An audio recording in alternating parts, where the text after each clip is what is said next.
Hi friends, നമസ്കാരം. നമ്മുടെ ഇഷ്ടവിശേഷമായ സ്നേഹിക്കൊണ്ട് വിശേഷമായിട്ട് വന്നിരിക്കുന്നത്. എല്ലാവർക്കും നല്ലൊരു ദിവസം ആശംസിച്ചുകൊണ്ട് തന്നെ വിശേഷത്തിലേക്ക് പോകാം.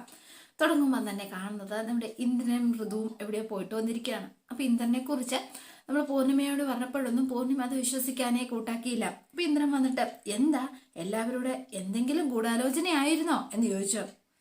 അല്ല, എന്താ മോനെ നീ അങ്ങനെ ചോദിച്ചത്? അല്ലമ്മേ, എല്ലാരും പലരും നുണക്കഥകളും പറഞ്ഞ് പലരും എന്നെ വളരെ വില്ലനാക്കി വെച്ചിരിക്കുകയാണല്ലോ.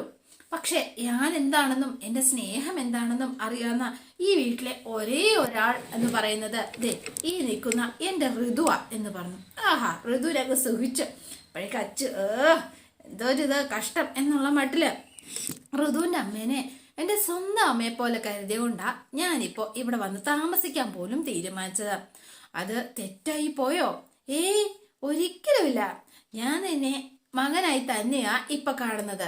ഓ, താങ്ക് യു അമ്മേ എന്ന് പറഞ്ഞ് ഇന്ദ്രൻ. അപ്പൊ വേഗം തന്നെ അച്ഛനും ഹരിക്കും സേതുവിനും ദേഷ്യം സഹിക്കാൻ പറ്റണില്ല.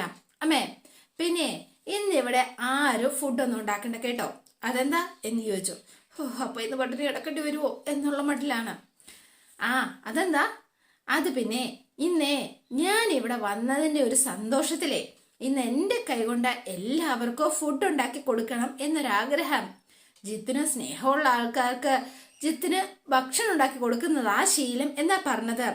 അതൊരു നല്ല ക്വാളിറ്റി അല്ലേ? ഭക്ഷണം ഉണ്ടാക്കാനും വിളമ്പി കൊടുക്കാനും മറ്റുള്ളവരത് സന്തോഷത്തോടെ കഴിക്കുന്നത് കാണാനും ഒരു വലിയ മനസ്സുള്ളവർക്ക് മാത്രമേ കഴിയൂ.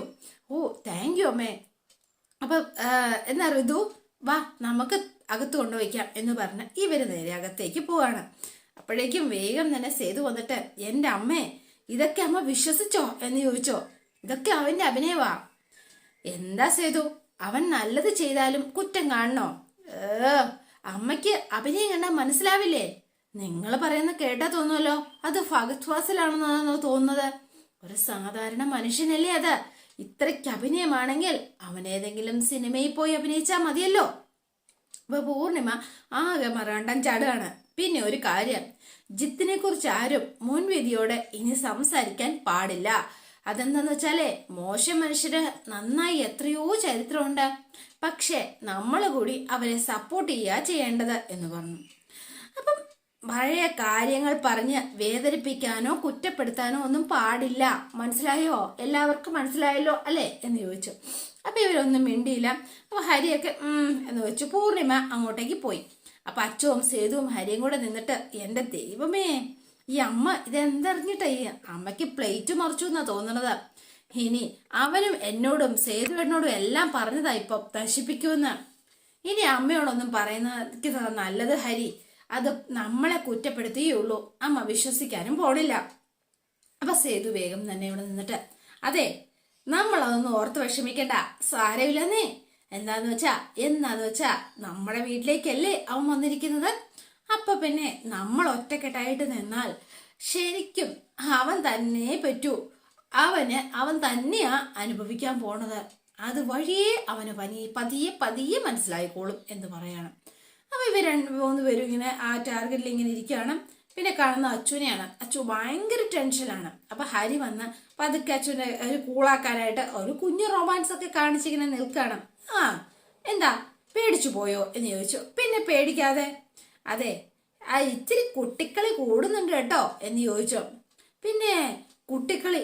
അപ്പൊ ഞാൻ എന്താ കുട്ടിയാണോ? പിന്നെ ഞാൻ കുട്ടിയല്ലേ. അപ്പൊ പിന്നെ ഞാൻ എന്താ വയസ്സായോ? ഇയാളുടെ ചില സമയത്ത് നിൽപ്പും ആ ഒരു ചിന്തയൊക്കെ കാണുമ്പോഴേ ഇയാൾക്ക് വലിയ പ്രായമായ പോലെയായി എനിക്ക് തോന്നണത്. അപ്പൊ ഹരി വേഗം ഇങ്ങനെ പറഞ്ഞു കേട്ടോ. അപ്പൊ അച്ചു, സത്യം പറഞ്ഞാല് എനിക്ക് ഒരു സമാധാനം ഇല്ല ഹരി. എനിക്ക് ആലോചിച്ചിട്ട് തന്നെ പറ്റണില്ല. എന്താ ഞാൻ പറഞ്ഞത് ശരിയല്ലേ? ഞാൻ പറഞ്ഞത് സത്യമാ. അയാൾ ഈ വീട്ടില് എന്തിനാ താമസിക്കാൻ വന്നത് ഞാൻ ചിന്തിക്കുന്നത്. എനിക്കതിന് ഇന്ദ്രനെ കുറ്റം പറയാൻ പറ്റുമോ? ഞാനും ഇവിടെ താമസിക്കുന്ന ആളല്ലേ. ഭാര്യ വീട്ടിൽ താമസിക്കുന്നത് മോശമാണ് എന്ന അർത്ഥത്തിലല്ല ഹരി ഞാൻ പറഞ്ഞത്. ഇന്ദ്രനെ പോലെ ഒരാള്, അയാള് ശരിക്കും ഒരു വിഷപ്പാമ്പല്ലേ ഹരി.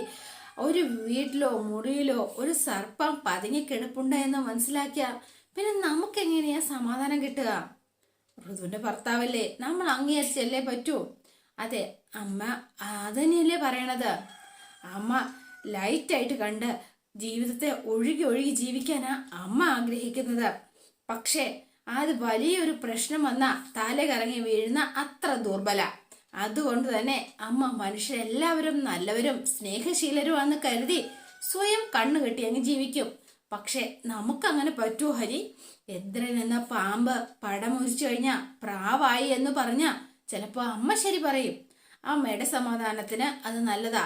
പക്ഷെ എനിക്കത് പറ്റില്ല ഹരി. ഞാൻ എന്താ പറയാ, അയാള് മോശമാണെന്ന് നമുക്കറിയാം. ആ വിചാരം എപ്പോഴും കൊണ്ടു നടക്കുക. സേതുവേട്ടൻ പറഞ്ഞതുപോലെ ഒറ്റക്കെട്ടായി നിന്നാ എന്ത് ചെയ്യാൻ പറ്റും? അതെ, കൂട്ടിക്കുത്തിക്കാൻ അയാളെ മിടുക്കനാ. സ്വയം മോശക്കാരാണെന്ന് കരുതാതിരിക്കുക. പിന്നെ അവൻ പാമ്പാണെങ്കിൽ നമ്മൾ രാജവെമ്പാലയാ. പക്ഷെ എത്ര അഭിനയിച്ചാലും അയാളുടെ അത്ര വിഷം നമുക്കുണ്ടാവില്ല. എങ്കിൽ ഇങ്ങനെ കരുത, വിഷപ്പാമ്പിനെ നേരിടുന്നത് നമ്മൾ ചീറ്റിക്കൊണ്ടല്ല, പത്തി നോക്കി ഓരോ അടി കൊടുത്തോണ്ടാ. അവൻ പത്തി ഉയർത്തുമ്പോഴൊക്കെ ഓരോന്നങ്ങ് കൊടുത്തേക്കണം. ഞാനായാലും നീ ആയാലും ഈ വീട്ടിലുള്ള ആരായാലും. അപ്പൊ പ്രശ്നം തീർന്നില്ലേ എന്ന് ചോദിക്കണം. ഓക്കെ, എന്നിട്ട് സേതുവിന്റെ അടുത്തേക്ക് പോവാണ് ശ്രീഹരി. പിന്നെ കാണുന്നത് നമ്മുടെ പല്ലവി ദേണ്ട വീട്ടിലേക്ക് കയറി വരികയാണ് കേട്ടോ. അപ്പൊ ഇന്ദ്രൻ വേഗം അങ്ങോട്ടേക്ക് ചെല്ലുകയാണ്. വലിയ ചാടയൊക്കെ ഇട്ട് പൊന്നമടത്തിലെ മരുമോനല്ലേ. അപ്പൊ ഇന്ദ്രൻ അങ്ങോട്ടേക്ക് ഇറങ്ങി ചെന്നു. നീ എന്താടി ഇവിടെ എന്ന് ചോദിച്ചോ. ഈ ചോദ്യം ഞാൻ അങ്ങോട്ടല്ലേ ചോദിക്കേണ്ടത്, നീ എന്താടാ ഇവിടെ എന്ന് ചോദിച്ചു. അപ്പൊ ഇതായിപ്പോയി. പല്ല് കടിച്ച് വെറുതെ പൊട്ടിക്കണ്ട, നിന്നെ എനിക്ക് ഒരു പേടിയില്ല. അന്നും ഇന്നും ആണിനെ എന്താ പറയാ പേടിച്ചും അവരുടെ ഇഷ്ടത്തിനും എന്താ പറയാ അവരുടെ ജീവിതത്തിലും ഒക്കെ കഴിയണമെങ്കിൽ അതിനെ കുറച്ച് ഫെമിനൈൻ ക്വാളിറ്റീസ് ഒക്കെ വേണം. നിനക്കതില്ല എന്ന് പല്ലവിയോട് ഇവൻ പറയാണ് കേട്ടോ. അപ്പൊ പല്ലവി ഇങ്ങനെ കുറച്ചു നേരം മിണ്ടാവുന്നോ. നിനക്കറിയോടി, ഫസ്റ്റ് നൈറ്റിൽ നീ ഇടാൻ പറ്റില്ല എന്ന് പറഞ്ഞ ആ ഡ്രസ്സ് ഋതു ഇട്ടു. ഭയങ്കര ബ്യൂട്ടിഫുൾ ആയിരുന്നു ആ ഡ്രസ്സ്. ഋതു ഇട്ടപ്പോ കാണാൻ തന്നെ. അറിയോ നിനക്ക്? ഞാൻ പറഞ്ഞതിനർത്ഥം നിനക്ക് പിടികിട്ടിയോ? പെണ്ണ് എന്നും പെണ്ണായിരിക്കണം, ആണിന്റെ ഇഷ്ടത്തിന് തന്നെ നിൽക്കണം, എങ്കിലേ ഒരു ഭാര്യയായി ജീവിക്കാൻ കഴിയൂ. അപ്പൊ പല്ലവിക്ക് കാര്യമൊക്കെ മനസ്സിലായി. അല്ലെങ്കിൽ ഇതേ ഇങ്ങനെ ഭാര്യയാണോ കാമുകിയാണോ വെപ്പാട്ടിയാണോ എന്ന് നിശ്ചയില്ലാതെ കണ്ടവന്റെ വീട് കയറി നടക്കേണ്ടി വരും.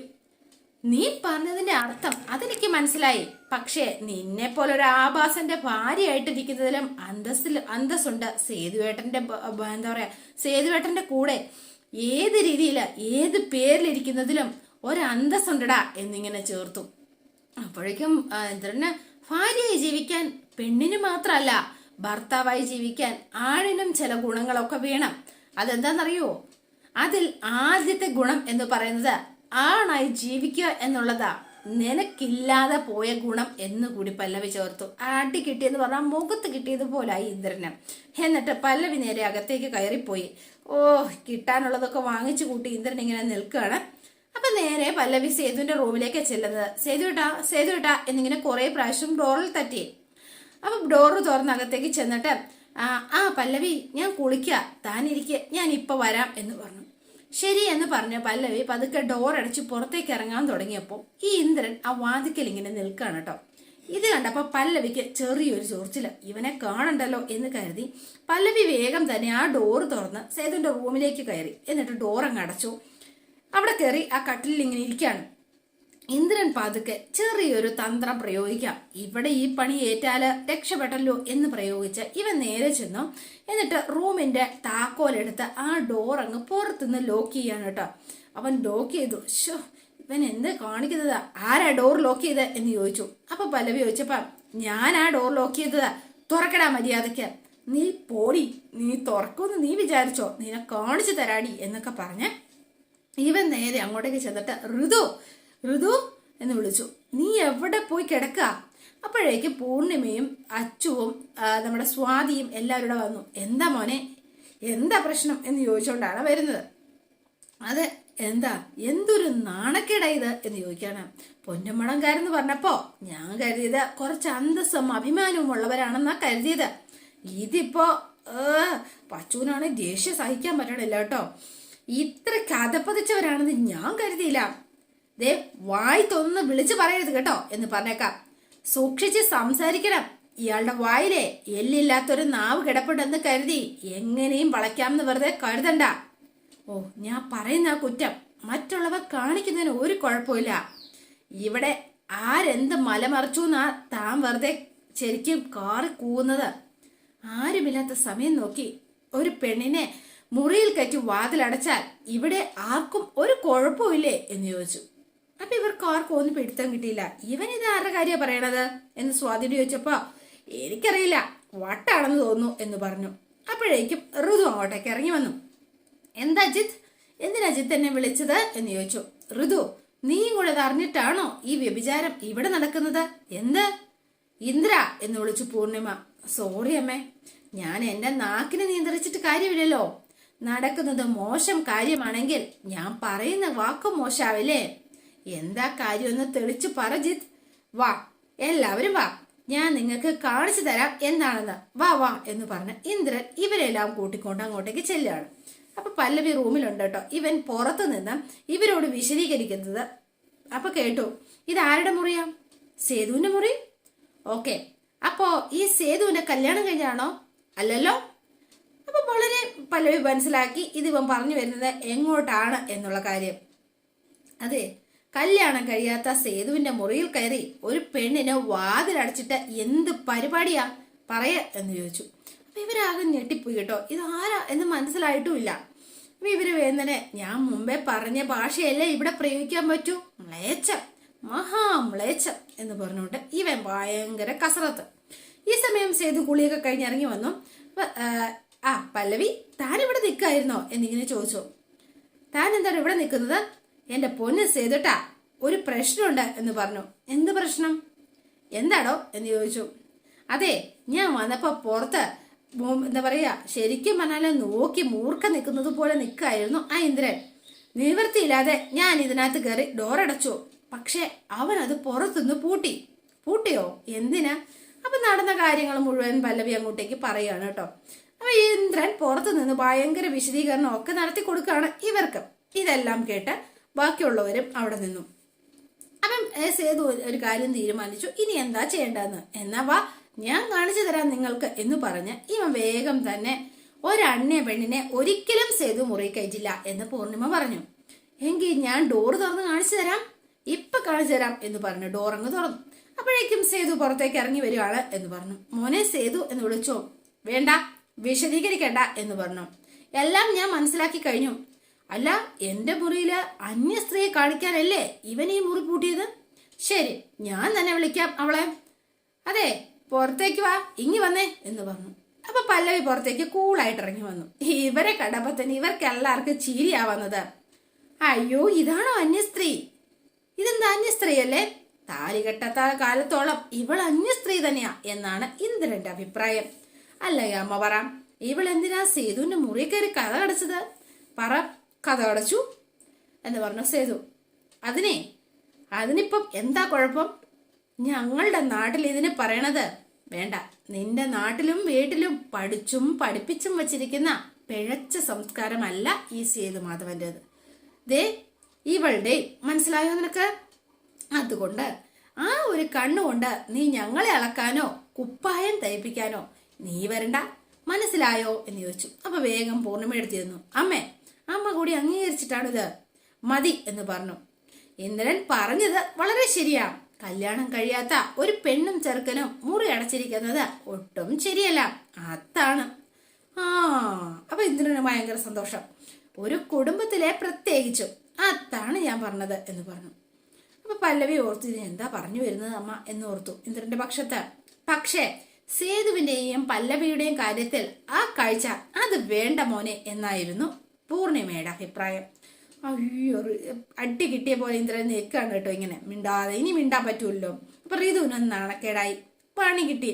അവരെ എപ്പോഴും ഒരു ടീമായിട്ട് ഞങ്ങൾക്ക് കാണാൻ പറ്റും. രണ്ടു കൂട്ടുകാർ ഒരു റൂമിൽ കയറിയ ആരെങ്കിലും സംശയിക്കുവോ? ഇല്ല. അതുപോലെ തന്നെയാ ഇവരുടെ കാര്യവും. അതുകൊണ്ട് ഈ കാര്യത്തിൽ ആരും ഇടപെടണമെന്നില്ല എന്ന് പറഞ്ഞു. ആവശ്യമില്ലാത്ത വെറുതെ ചിന്തിച്ചു കൂട്ടാതെ എന്തോ പാചകം ഉണ്ടെന്ന് പറഞ്ഞില്ലേ, അത് ചെന്ന് ചെയ്യാം. എന്നാ വാ, എല്ലാവരും പോ എന്ന് പറഞ്ഞ പൂർണിമ എല്ലാവരെയും കൂട്ടിക്കൊണ്ട് അങ്ങോട്ടേക്ക് അങ്ങ് പോയി. അപ്പൊ ഇന്ദ്രൻ പോവാൻ തുടങ്ങിയപ്പം, അയ്യോ പോവല്ലേ എന്റെ പൊന്നിന്ദ്ര, ഞങ്ങളുടെ മേൽ ചെളി വാരി പൂശാനായിട്ടേ നീ പഠിച്ച മൂന്നാംകിട തന്ത്രങ്ങളൊന്നും ഇവിടെ പോരടാ നാറി എന്ന് പറഞ്ഞു. അപ്പം വേഗം തന്നെ ആകെ ഇതായി നിൽക്കണം. ഞങ്ങളുടെ മേൽ മറ്റുള്ളവർക്കുള്ള ഒരു വിശ്വാസം ഉണ്ടല്ലോ, അത് നല്ലതുപോലെ ജീവിച്ച് ഞങ്ങൾ ഉണ്ടാക്കിയെടുത്തതാ. അത് എന്താണെന്ന് മനസ്സിലാക്കണമെങ്കിൽ നീയോ നിന്റെ വീട്ടുകാരോ കുടുംബക്കാരോ നല്ല തന്തയ്ക്ക് ജനിച്ചാൽ മതിയായിരുന്നു. അല്ല, പച്ചയ്ക്ക് നല്ല തന്തയ്ക്ക് വിളിച്ചു എന്ന് പറഞ്ഞാൽ മതിയല്ലോ ഇന്ദ്രൻ്റെത്. ആഹാ, പല്ലവിക്ക് ഭയങ്കര സന്തോഷമായി. എന്നിട്ട് നമ്മുടെ പല്ലവിയെ തോളിലൊക്കെ കൈയിട്ട് ചേർത്തങ്ങ് പിടിച്ചു ചെയ്തു. ഇതിൽ പരം അപമാനം ഇനി നമ്മുടെ ഇന്ദ്രന് കിട്ടാനില്ല. ഇന്ദ്രൻ ഇങ്ങനെ അപമാനിതനായിട്ട് ഇങ്ങനെ നിൽക്കുകയാണ് കേട്ടോ. അതോടെയാണ് ഇന്നത്തെ വിശേഷം അവസാനിക്കുന്നത്. നാളത്തെ വിശേഷം ഇതിലും ഗംഭീരമാണ്. അപ്പം എല്ലാവരും വെയിറ്റ് ചെയ്യുക. ഇഷ്ടപ്പെട്ടുവെങ്കിൽ ലൈക്ക് ചെയ്യാനും ഷെയർ ചെയ്യാനും മറക്കല്ലേ, ഹൈപ്പ് ചെയ്യാനും പ്രത്യേകം മറക്കല്ലേ. അപ്പോൾ പുതുപുത്ത വിശേഷമായിട്ട് എത്താം. Bye and see U.